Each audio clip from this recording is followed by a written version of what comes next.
हे पहा, आपण फ्राईड राईस केला आहे. आणि शिमला मिरची, टमाटर, लसूण, लाल तिखट, काळा मसाला आणि राईस परतून घेतलेले आहे. आपण मीठ टाकलं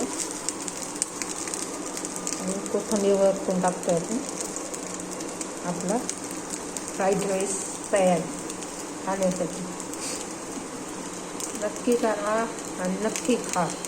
कमेंटमध्ये मला नक्की सांगा राईस कसा लागला. साधा राईस करून घेतला आहे आणि मग तो परत लावतो.